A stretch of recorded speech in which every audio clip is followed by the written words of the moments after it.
2026年6月30日，北京悍然发动了今年針對日本實體的第二波精準制裁。3月份總計20家日本實體的黑名單裡，有高達9家企業全部姓30。如果算上今年2月下旬的第一波制裁，日本國防供應鏈的核心30系已經遭到了北京大放血式的精準打擊。很多人納悶，好端端的北京怎麼突然跟30過不去了？那是因為你根本不知道，所謂超級奶媽的30系正在快速填充日本的軍事力量，其產業橫跨了日本導彈、隱形戰機、神盾驅逐艦以及軍用衛星的全部核心防衛鏈。換句話說，北京鎖定30系就是為了精準遏制日本在軍事化的行動。然而，日本不僅沒有收手，反而亮出了一個讓整個亞太地區通體發涼的瘋狂計劃。就在2026年6月29日，根據澳洲國防雜誌的中文報道，東京正研議建立一個由政府統籌的國家軍售體系。你沒聽錯，日本政府要親自下場，模仿美國 FMS 對外軍售的模式，當起國家級的軍火贩子。其防衛大臣小泉進次郎最近就像個超級推銷員，在香格里拉對話期間瘋狂向紐西蘭推銷最上級護衛艦，又親自跑到印尼討論打包出售最上級護衛艦與大京級柴電潛艦的龐大方案。同時，日本政府還在背後瘋狂撐腰，協助30重工全力競逐澳洲金額巨大的 C3000 通用巡防艦計劃。由此可見，日本正一點一點提高自身軍力，加深自己在國際市場的地位。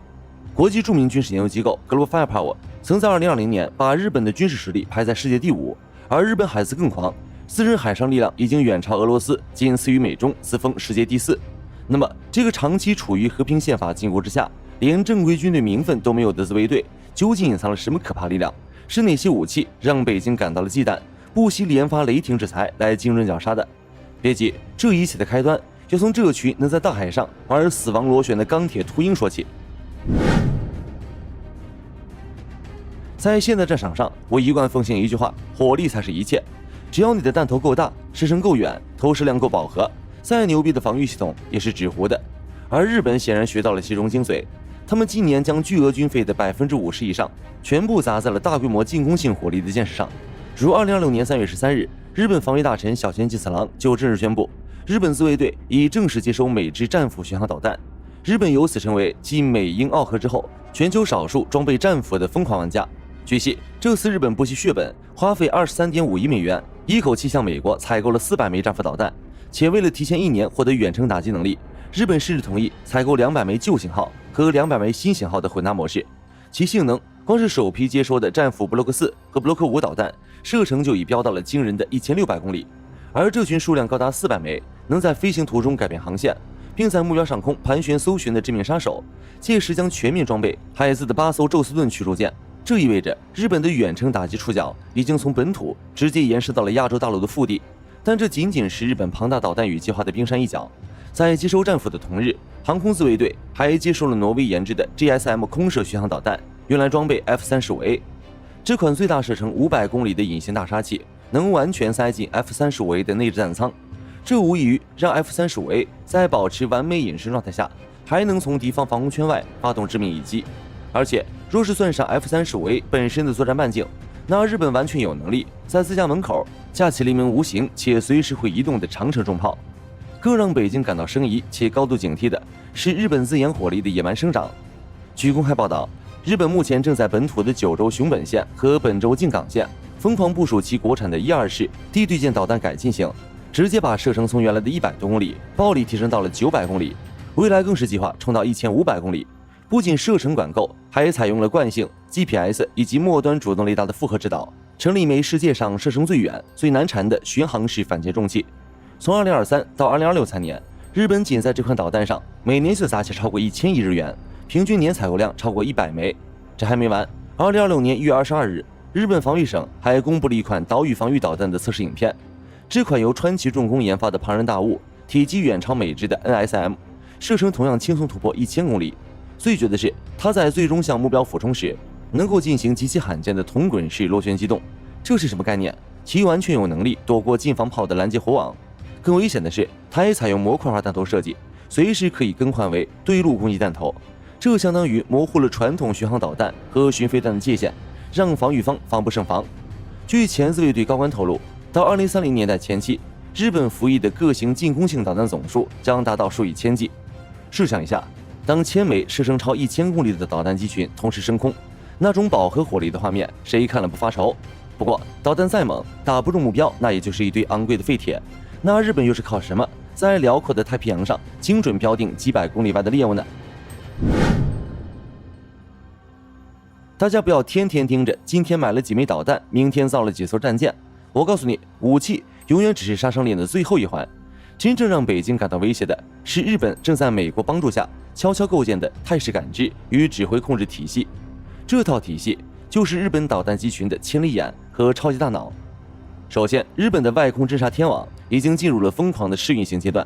防衛省大手筆斥資2800億日元，打造了一個由光學和雷達偵察衛星組成的龐大衛星星座。這直接讓日本外空偵察的頻率和抗毀性整整提升了一個數量級。據悉，這個天網已在2026年4月正式開始試運行，預計到2028年，其在軌衛星數量將達到近100顆。目前，這個星座天網能把海面上的艦艇摸得一清二楚，未來它將直接為反艦導彈提供實時的上帝視角。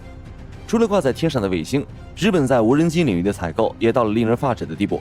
2030年以來，日本防衛省一口氣簽訂了數十架 MQ-9B 長航程及中程無人機的採購合同。目前，陸上和海上自衛隊正在緊鑼密鼓地開展大規模的人員培訓，甚至日本防衛省還在秘密研發一種觀測目標導彈，準備在無人機無法生存的高危戰場上用導彈充當一次性偵察兵。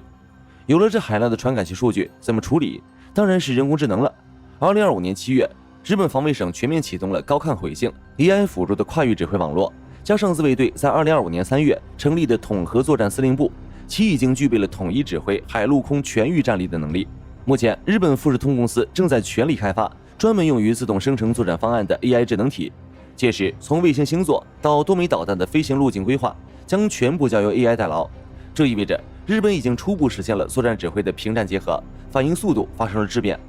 除此之外，日本軍力的恢復還不僅限於把這些技術留在實驗室裡，他們正在推行一項極其危險的居民兩用技術方針，企圖在某個突發事件之際，將國內龐大的民用機器人生產線瞬間切換為武器生產線。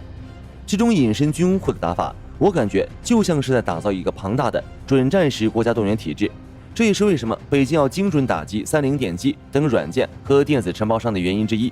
可問題是，即便有了 AI 大腦和數以千計的導彈，日本自衛隊真的能在高烈度衝突中頂住嗎？日本海自最引以為傲的精銳艦艇，究竟是真有掀翻大洋的底氣，還是只是個精緻的銀樣蠟槍頭？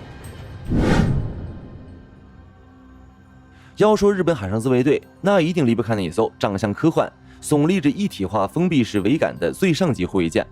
這款標準排水量3900噸、滿載超過5000噸的戰艦，正是三菱重工監製的得意之作。它的艦首裝備了一座美制 MK45 重型艦炮，專為離島作戰提供洗地級的火力支援。艦身兩側裝有遙控武器站，艦尾則是 CRAM 海公羊系統，構築了高密度的近防彈幕。更絕的是，它是海自第一款在原始設計中就兼具護衛與水雷反制雙重角色的戰艦。它的艦尾有個巨大的收容艙，能夠吞吐無人水面載具和水下機器人。2025年6月，首艦最上號在硫磺島海域成功進行了全實戰模擬測試。它停在安全水域，放出無人艇自動識別水雷，然後投放處分具將水雷炸成粉碎，整個過程完全无人化。這種清道夫能力確實讓對手的水下戰術大打折扣。同時，它的大腦也堪稱奢華，擁有一個革命性的圓形先進整合戰情中心，艙壁上全是360度環場投影牆，利用 AR 技術把雷達、声呐的所有數據直接融合標示在投影上。在這個圓形堡壘裡，14組多功能顯控台能控制一切，哪怕艦橋被炸毀，在 CRC 裡依然能瘋狂還擊。當然，最上級也存在着致命弱點。當初由于日本急於求成且受預算限制，前6艘最上級在交付時根本沒有 MK41 垂直發射系統。不僅如此，連原本計劃安裝17式反艦導彈的位置，早期也是空空如也。這就導致了一個滑稽的畫面：一艘造價500億日元的主力戰艦，服役初期全艦竟然只有一座短程導彈的火力，空有強悍的相控陣雷達，卻因為沒有發射箱，根本無法裝填中遠程導彈。可以說，在真正的體系化對抗中，如果沒有美軍神盾艦的庇護，它充其量就是個防空生存力只有5分鐘的精緻紙老虎。而且因為趕工，最上級服役後被爆出艦尾和艙室极易發生嚴重進水等設計缺陷，海自甚至不得不緊急叫停原定22艘的計劃，在造滿12艘後，強行轉向去研發更大的新型 FFM。這種邊服役邊補坑邊改設計的早產兒體制，成了日本強軍路上揮之不去的陰影。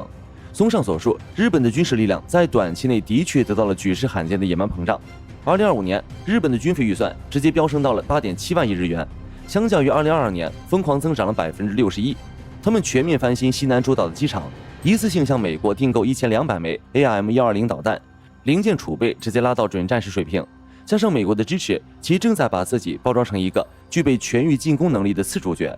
那麼大家覺得日本的軍力能恢復嗎？歡迎在評論區留言討論。本期視頻到這裡就結束了，我們下期再見。